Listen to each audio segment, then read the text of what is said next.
Following weeks of protest over who should rightfully occupy the Venezuelan embassy here in Washington, D.C., the building is now empty. Now, police entered this morning and arrested the 4 remaining pro-Maduro activists who were refusing orders to leave. We now go live to RT correspondent Rachel Blevins, who has been out at the embassy all day and has all of the details.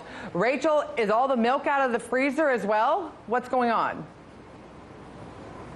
That's what it looks like, Scotty. I'm here outside of the Venezuelan embassy in Washington, D.C., where earlier today, police broke into the building and they arrested the 4 activists who remained inside. Now, police initially entered the embassy around 9:30 this morning, but it wasn't until 11:15 that we saw those 4 activists being taken away in a police transport vehicle. Now, those activists are part of a larger group that has occupied this embassy for more than 3 weeks, and they claim that their goal is to hold the building for the government of Venezuelan President Nicolas Maduro, despite the fact that the United States has recognized opposition leader Juan Guaido as the interim president of the country. Then on Monday, we saw police post a notice on the door of the building saying that any of the activists who were still inside would be arrested and charged with trespassing.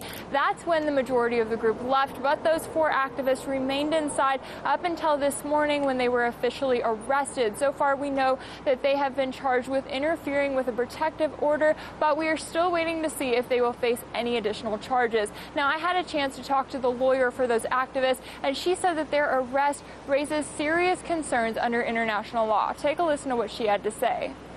The issue that we're facing right now is that the U.S. government has taken the extraordinary step of acting in complete violation of the Vienna Convention, which protects countries even in times of war, even in times of the most significant breakdowns between governments. The government of Venezuela, as recognized by the UN, did not give a waiver for the U.S. government to come into this building. Now, as of right now, the building is empty, but we still don't know exactly what the conditions are inside. We do know that a number of activists have been living in this embassy without electricity or running water for days.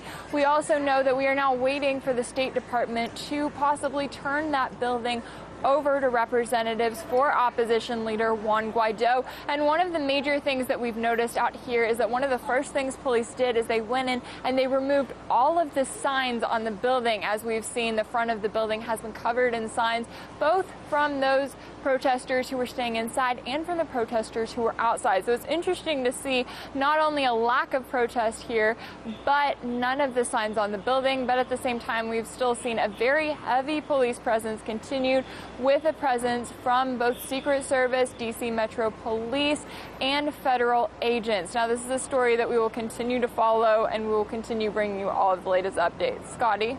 Well, Rachel, I have to ask you, have you seen any sort of representation from the Juan Guaido, from their group? Anybody that might have snuck in, any cars that might have looked like it was officially not a part of the current Maduro regime, going around kind of just seeing what was going on?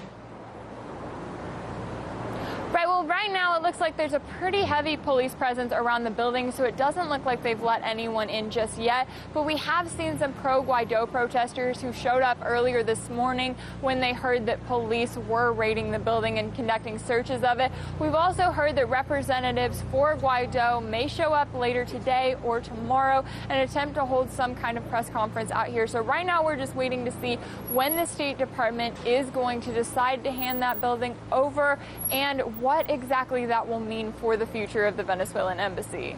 Well, it's interesting, Rachel. You know, you've been out there for several weeks now and covering it and seen it at different stages. We're just talking about a building, and we yet to have a conclusion about what's going to happen with the country. And now we have a building in limbo as well.